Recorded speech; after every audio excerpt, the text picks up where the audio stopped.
Thank you for joining us. This is part of a series that we've put together at Diligent Plans to help you during this stressful time of crisis that we're all in. Remember, this is an attack on humanity. This is an attack on any one country or any one profession or group. This is an attack on humanity, and we decided that we're going to help. So we've put together a series of interviews, and these by themselves are going to help you not only now, but in the future for similar situations. And I'm very blessed today to have a wonderful friend and guest and expert, Laura McKenna. Let me just give you a real quick overview of some of Laura's backgrounds, and then want to get right into the content. I'll also provide further bio details and things like that in the comments or linked to this video somehow. So Laura's a West Point graduate. We graduated roughly around the same time, plus or minus a few years. Yeah, a couple years. Couple years, huh? We also have similar backgrounds in the military, although Laura had a pretty cool job before becoming a military police officer. She was an aviator, flew helicopters, so pretty cool. And she went on to then teach at the academy. And by the way, if you teach at West Point, you're cream of the crop. They don't just bring back anybody to instruct there. And not only did she instruct there in the Department of Physical Education, she also was an award-winning instructor. So very cool. Just a background in keeping the body top, sharp and top condition, and so many other things. But today we're going to present Laura as a stress expert. So Laura, welcome to the call. I'm really glad you're joining us for this interview. Stress expert. So tell us a little bit about that and what qualifies you in that area. Yeah, absolutely. And thank you for that intro. I really appreciate that, Chris. It's an honor to be here. It's an important thing that Diligent Plans is doing is, we're here to help. This is a paradigm shifting crisis, and stressful. So that's what we're here to do, is to help. And I really acknowledge you for that. So my background, leader development, education, exercise physiology, performance psychology. I'm also a health coach as a functional diagnostic nutritionist and a leadership coach. So I help people to understand the effects that stress has on their physiology, on their health, and their productivity, and ultimately their ability to lead themselves and others. So as an FDN is a stress expert, a health detective. So as an FDN, I investigate. Health detective. Yep. So I investigate, biochemical, physiological sources of stress and their effects on wellness, on cognitive and physical performance, and on leadership. So for my clients, I'll develop and coach a protocol designed to fundamentally build health, not just to avoid stress-induced illness, not just to treat symptoms, but for optimal health and performance. So stress expert, I'm excited to be here. Wow, that's really cool. And I'll tell you later, this is an exciting time for Laura and exciting for me as her friend, because she is launching a coaching business around what she just described. And it's going to be amazing. We'll talk more about it at the end, but man, it just hearing that pumped me up. All right. So let's talk about stress, Laura. So I think you'd agree, and those of you tuning in for this interview would agree, that we're in stressful times, maybe the most stressful times that you've incurred in your lifetime. And, it's my hope that the most stressful times that you incur for the rest of your life, but we're in it. We're engaged with the enemy, so to speak. What would you share with leaders experiencing stress right now? This is really where I'd love to hear about your expertise and how we can kind of shed some light on this whole stress phenomenon that we're under. Yeah, absolutely. These are definitely stressful times. And what I want to help leaders to understand is that your state of overall physiological health, your capacity for adaptation to stress, impacts your ability to effectively manage crises. And that's why it's so important to build health, right? To improve capacity for adapting to stress and leading effectively while stressed, right? A healthy leader can be a more effective leader. And to be clear, not all stress is bad.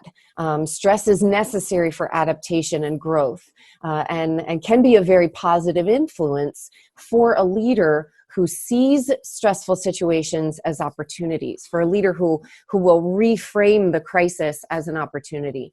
So while we don't have time today to explore the physiology or the biochemistry of stress, even though I am a physiology nerd and I love that stuff, it's just important to note that our bodies respond to stress with biochemical changes that can be devastating in both the short term and the long term if they're not managed appropriately. So especially in acute circumstances, but certainly for the long term as well, stress can diminish higher cognitive functions such as communication or organization or creativity. All of these are important for leaders, right? So especially now. Right, especially now where we need our creative brains and our communicating brains, our empathetic, emotionally intelligent brains, all, firing, right? So all of this is important for leadership. Chronic stress can reduce stamina. It can decrease energy, can lead to mental fog and emotional volatility, hormonal imbalance, and even more severe issues like decreased nutrient uptake or damage to the lining of the gut, even autoimmune, right? So all of which decrease our capacity to lead. So the big takeaway for today is that a leader's state of overall physiological health and capacity for adaptation to stressors impacts that leader's ability to effectively manage a crisis. Wow. Hey, that was a great overview and a lot more opportunity to go deep on any one of those topics, which is not necessarily the intent of this interview, but great background. I do want to zero in on two things quickly, if that's all right. What I heard you say in there is stress is going to happen. Right. There's no avoiding it. In fact, we wouldn't want to avoid it. Because it's beneficial, you said. And, the one thing that I picked up from that is that I think is important for everybody to understand is you're not going to suffer the results of stress without some kind of decision-making ability, right? You can decide, hey, I'm going to use stress for good. I'm going to kind of channel it into a productive route versus just becoming a victim of stress. Is that right? Did I hear that correctly? Absolutely.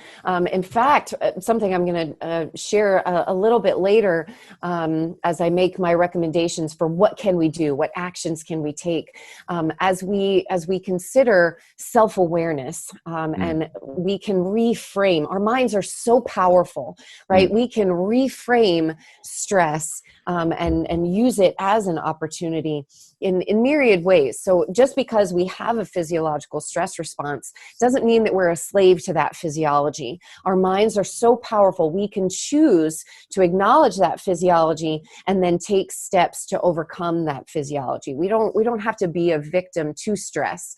We can use it as just like we would a workout, right? Like this is a self-awareness workout, or a stress adaptation workout, right? When you lift weights, if it's at the appropriately difficult level and it's challenging, that's going to damage your muscle tissues in an effort to grow them, to get them stronger, right? So it takes stress to build strength, and we can apply that to this circumstance here. We're the only organism on Earth that is aware of our awareness. We can think about what we're thinking about, and so our minds are tremendously powerful. Absolutely. Wow. So we're the only organism that's aware of our awareness. Wow. So that's a critical understanding, I think. So now we're aware of our awareness. Right. Is that right? So right. And you're aware that I'm aware that we're aware. Yeah. And all of us together. Right. That's great. Man, this is what coincidental timing. I just interviewed an expert on fear, and Joe Borovica, excellent. Also West Point grad. And one of the learning points we took from that is you have a choice when it comes to fear. Can't avoid it, just like stress. They're walking parallel paths. Can't avoid stress or fear, but you have a choice. You get to a decision point. With Joe, he talked about you basically have to decide, am I going to go into threat, which creates this vicious fear cycle and it's not productive? Or am I going to go into challenge? Okay, I'm fearful, I'm going to challenge. And it sounds very similar to stress. Am I going to let this break me down over time and wear me out? Or am I going to choose to channel it into a proper path and use it for my good? So, man. Well, and stress and fear have the same physiological response, right? The biochemistry of stress and the biochemistry of fear are the same. So absolutely, there's a correlation, and you can definitely see the similarity between the two responses. Absolutely. Wow. So if you don't mind, Laura, I'm just going to kind of add some more color to what you said. A second point that I drew from that is about why it's important as a leader, especially to be cognizant of your stress right now. And really, I'm just going to tell you straight out, if you're watching this and you're in a leadership position, and by the way, it doesn't have to be formal. If you're leading your family, you're in a leadership position informally. We need you in the fight. I wish I could tell you this was a firefight and that would be over shortly. But the thing about firefights, high intensity, short duration. So peak, come back down, recover. We're in a moderate to high intensity fight, long duration. We don't know how long this is going to go. 2 months minimum, 3, 4, a year. Yeah. If we lose you now as a leader, if your team loses you now, how are they going to do? How are they going to do in a couple months when their leader's out, down for the count, suffering the effects of chronic stress at that point? Right. So we need you. We need you in the fight. And so, I think this is so important for you to tune in on. And I know you feel, because I've been here before and Laura has too, I guarantee it. Sometimes you feel like a machine. We can take on the world. Have you felt this way, Laura? Oh yeah, absolutely. Like there ain't no stopping me. And I'm going to just get this done, 2 hours of sleep at night. I'm going to do this for weeks on end. And that's great. And you can run, but it's not sustainable. Not sustainable. Yeah. You can run an engine at redline. And I say this all the time. You can run it at redline. I mean, you take the RPMs up to this point. And the good thing is you get maximum horsepower, maximum torque, maximum performance right up until it blows up. And then it blows up, you ain't going anywhere. So we need you to understand you can redline, but you need to throttle back. And Laura's going to continue to talk about that. So sorry, I just want to add to that. I want people to realize this is important stuff. Yeah, it is. Yeah. So I think it's, I think it's appropriate now to kind of tell people what they can do. Like, what are some really practical takeaways, Laura, that people can do, even if they don't necessarily understand some of the physiology that you described? That's not important.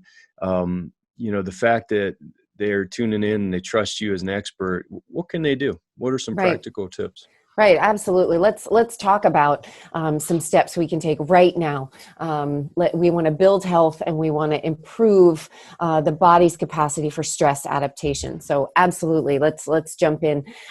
Even before this current crisis, many people were already experiencing chronic stress and suffering its effects. Right. So it's definitely a relevant topic now, but it has long-term application.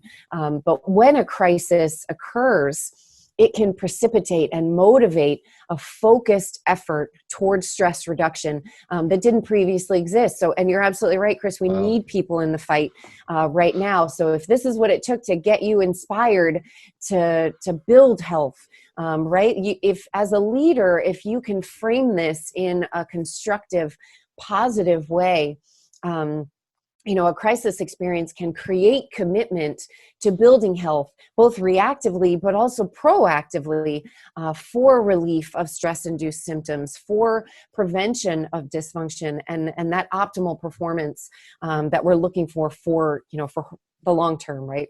For all of this, not just the short-term firefight, but to do so requires a whole life, right? A holistic, whole body, whole life approach to building health, as opposed to a symptom-based approach to just kind of fixing individual issues, right? You don't have a headache because you have an Advil deficiency, right? There are other things we can do to build health so that you don't have the headache in the first place. That's fun. I like that. That's funny. Yeah, You don't have a right. headache 'cause you Right. Advil. You're not losing sleep because you have an Ambien deficiency, right? Right. This is not how it works. So That's really I'm good. going to share just a few aspects, right? Not some practical things, and this whole life approach that leaders can start doing right now to strengthen their ability to adapt to stress and perform optimally, which is what we need. So I've got recommendations for your nutrition, your rest, and then your stress level now and as we look at the future new normal. So your nutrition, right? Nutrition is the foundation for health. So I've got 2 recommendations in this nutrition category.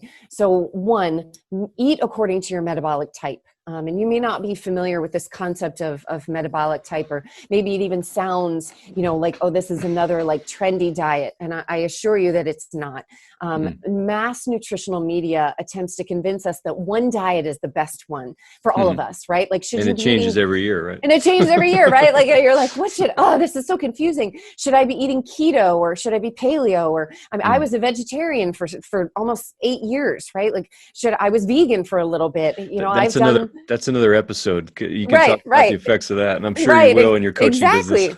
Exactly, right? I've done the 40-30-30 macronutrient balance diet, right? So should I be low carb or high carb?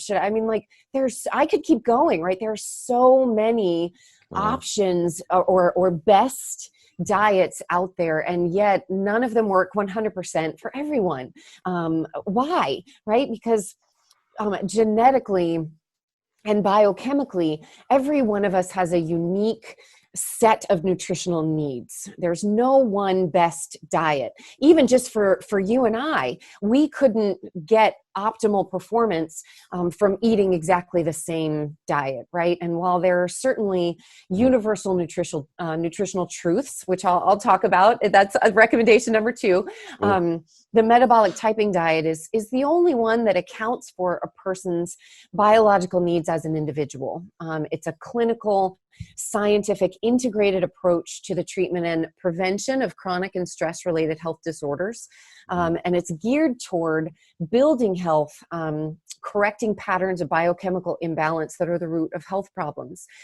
So I recommend the book, The Metabolic Typing Diet. Dr. William Walcott and Trish Fahey describe the system, help the reader to identify their metabolic type, and then provide practical tips for eating according to that metabolic type. So I really recommend that for stress reduction just across the board. Is that a quick read, Laura? In this time, could they pick that up on, Amazon or something like that and get it and read it and apply it within, Yes. Cool. Yes. It's on Amazon. Okay. You can, or Barnes and Noble, if that's still your jam, right? So definitely, it is heavily scientific in the first half.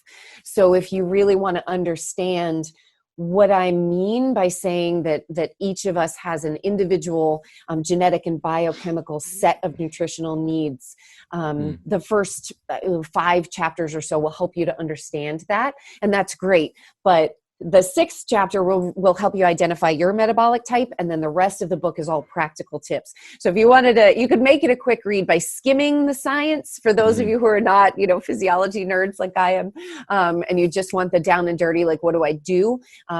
Absolutely, it's worth picking up. Yeah, maybe pick it up. Go since we're in the fight right now. Go and look for the body, your own body metabolic rate, and then go back and read the science or something like that. That's what a guy like me would do. I'd go, give me the meat, and I'll go back and back it up with the background. But great recommendation. I'll make sure I put that in the comments here so people can go find that.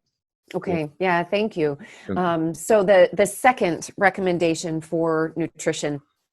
And this may be a little unpopular, right? Because these are those universal nutritional truths that I just mentioned. There are still foods to avoid and eliminate, right? For optimal health building, you want to eliminate refined sugars, absolutely eliminate high fructose corn syrup, food dyes, hydrogenated and partially hydrogenated oils, and any artificial sweeteners, right? Eliminate fast foods like McDonald's, right? Or BK, right? No Taco Bell right now, okay? Eliminate sweets and eliminate alcohol. This can be hard to hear. So many people eat emotionally. We're stressed, so we reach for this low nutrient, high sugar, high bad fat food. We just lost half our viewers, Laura. Right? People are sorry, dropping off. Sorry. People are like, well, we're done, Yeah, well. Hashtag no. But all of these foods and food chemicals induce a stress response in the body. Like, you're causing stress to your body when you consume them. They degrade health in some way or another. So especially during times of stress, avoiding stress-inducing foods is vitally important to experiencing an optimally healthy physical, mental, and emotional state, and to be able to lead effectively. So if you're closing out a stressful day with some scotch, you might actually be hurting your ability to lead. Wow. Hey, yeah. Can I ask a question about that, Laura? Yeah, for sure. Why does it feel like the more stressed I am, that as that goes up, so do my cravings for those things that you mentioned? Why do I crave those more during those times? Right. And that's, in part, it's because of your stress physiology. And in part, it's because of your happy physiology, right? We have happy hormones that are released in our brain when we consume certain things. And by consume, I don't just mean what we're eating, right? Consume can include things that we're looking at, right? The TikTok videos that my teenagers are checking out, right?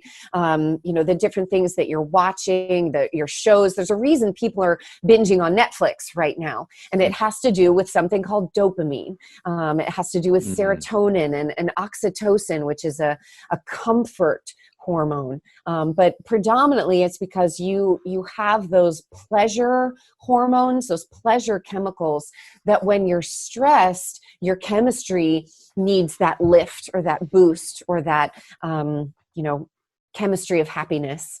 And so when you have sweets, I mean, refined sugar is just as addictive as cocaine because of those happy chemicals that are released in your brain when you eat sugar. So they can be highly addictive. Alcohol, highly addictive because it for many reasons, but for the context of this discussion, because it releases that happy chemistry and you get that release, that relax, that happy feeling that you feels like in the short term you're overcoming the stress. You feel more relaxed, but ultimately it's adding a stressor to your body. You're now adding a load to your liver, to your kidneys, which are already busy right now, right? Just processing your stress chemistry. So yeah. Wow. It's a hard thing to hear, I know, but you do want to avoid that stuff if you can.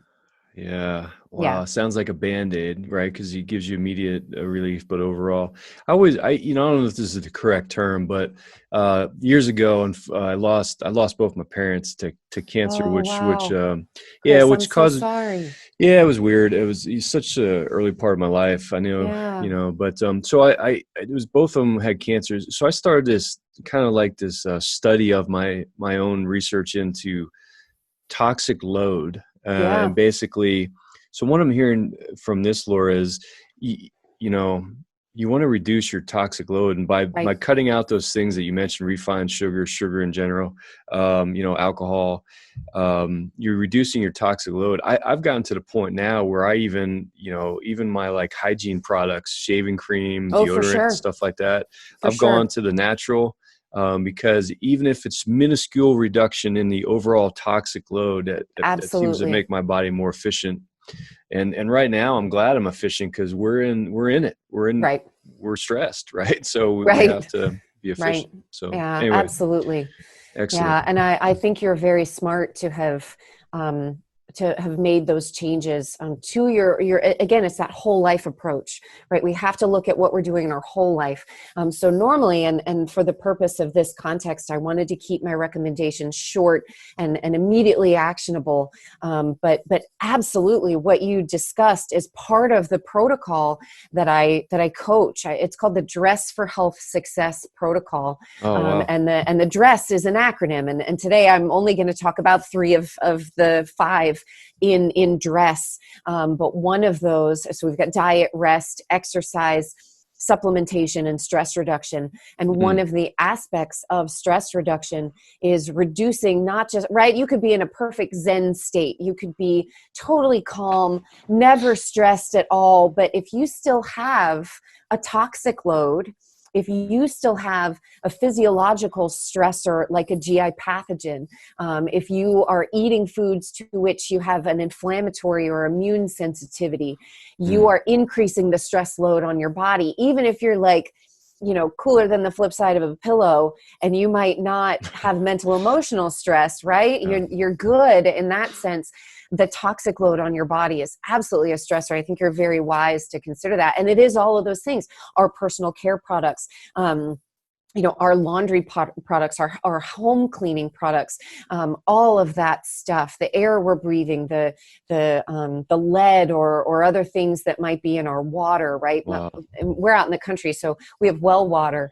And so, I've got a zero water filter because well water is awesome and it's really mineral rich, which is great, but it also has, some stuff in it that maybe I don't want to be consuming, and that could be adding a stress to my body. So you're very wise, my friend.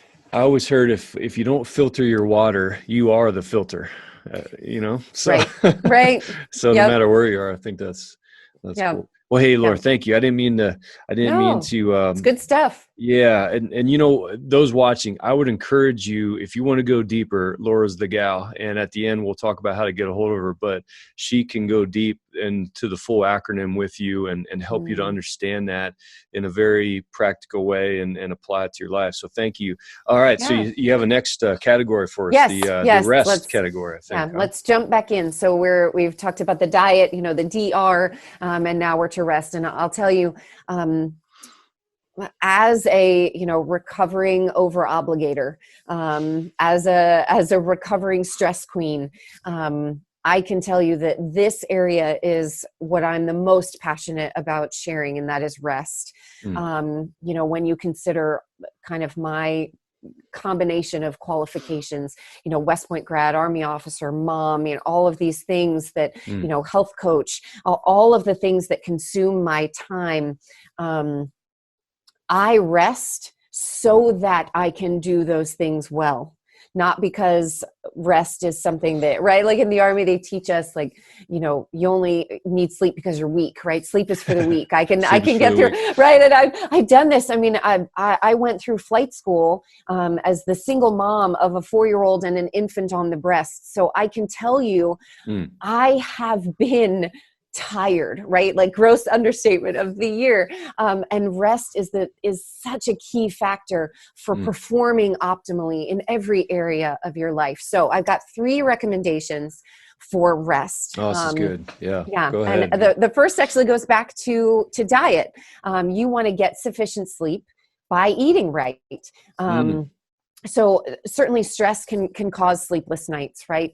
But adhering to a nutritional protocol aligned with your metabolic type, free of stress inducers like sugar or alcohol or artificial sweeteners, this will dramatically improve your ability to fall asleep and to stay asleep. So let me give you a quick example of how nutrition affects your sleep. So you consume refined sugars, right? Your pancreas produces the hormone insulin, which breaks down the sugar into energy that is used by your cells, right?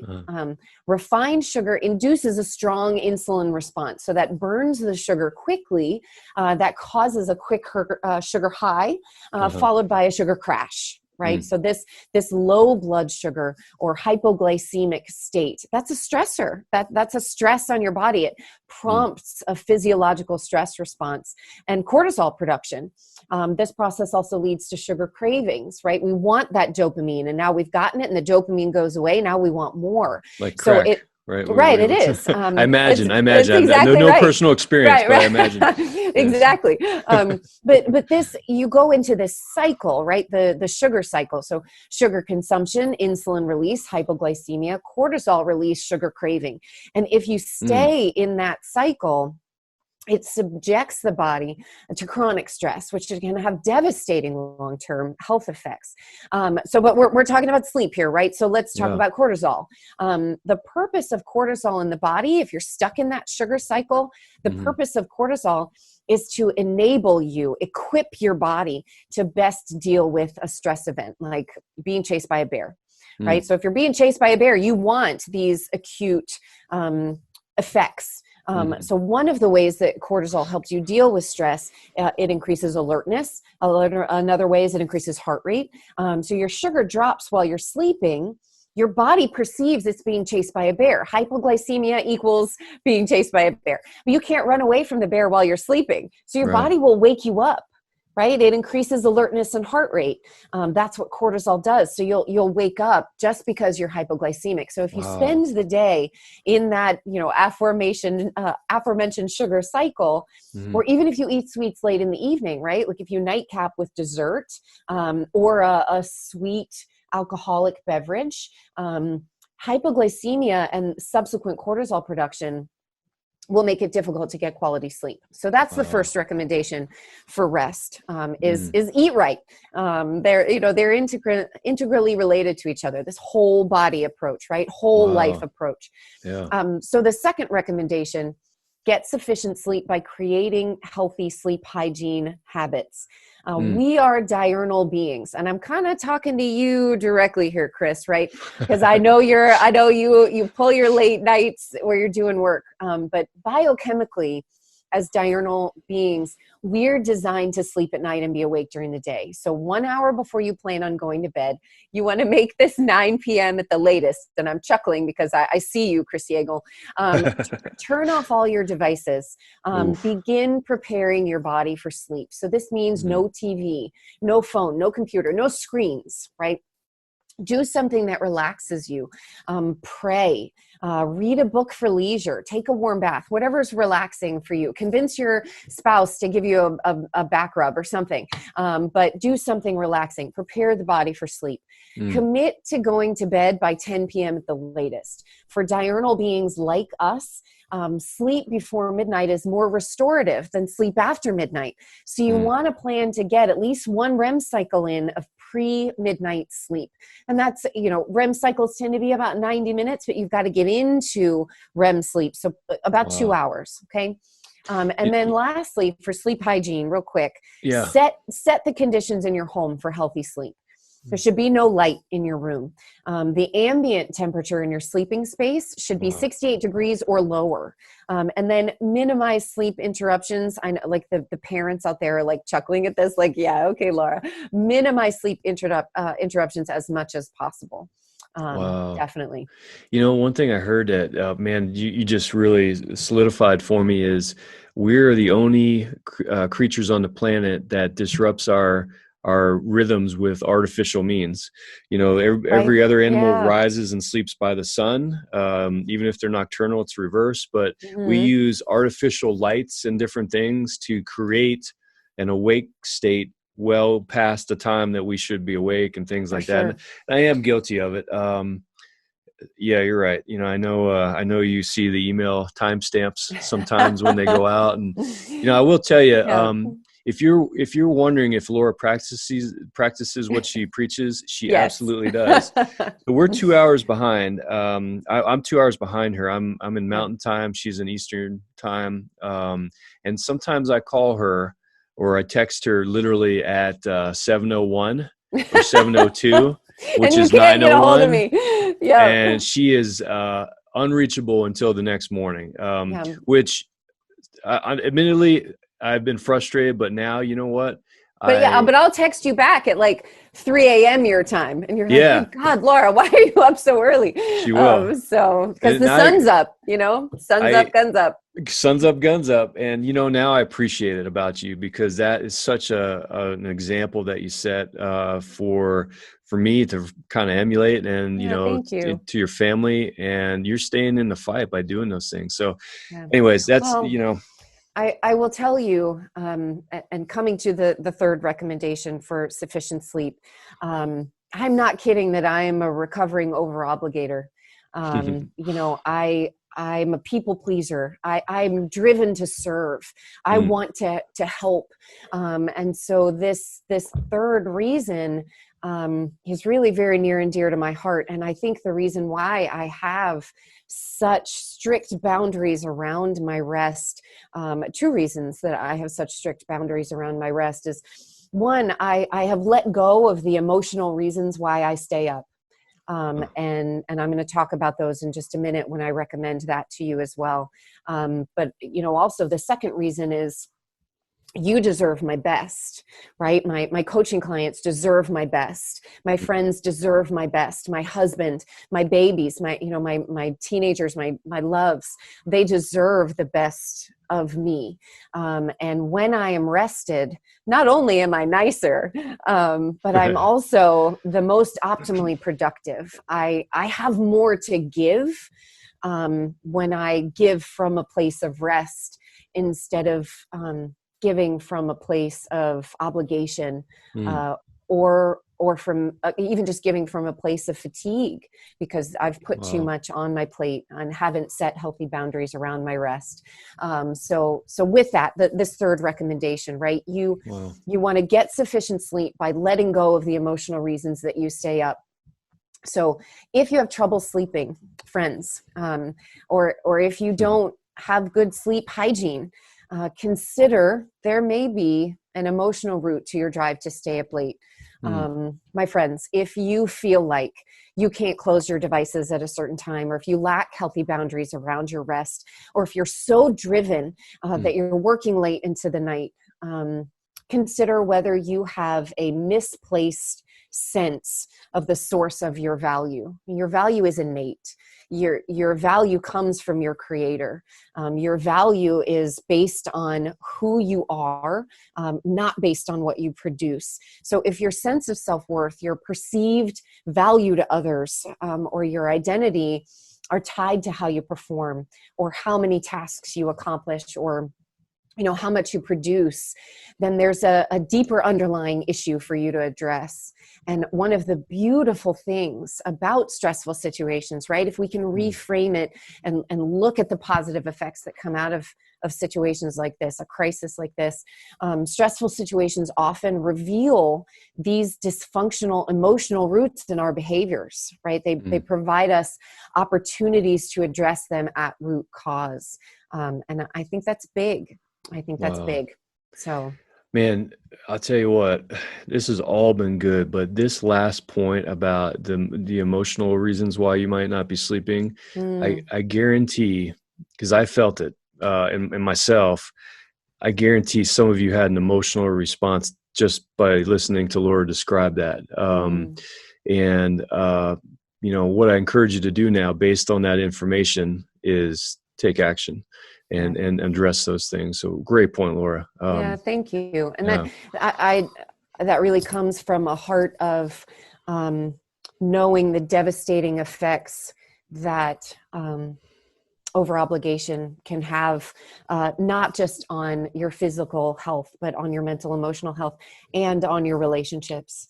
And so that I'm speaking from a place of knowing how that feels, right? When I truly accepted that I was unconditionally loved based on who I am, that I have innate value, I stopped trying to earn love by performing or by accomplishing.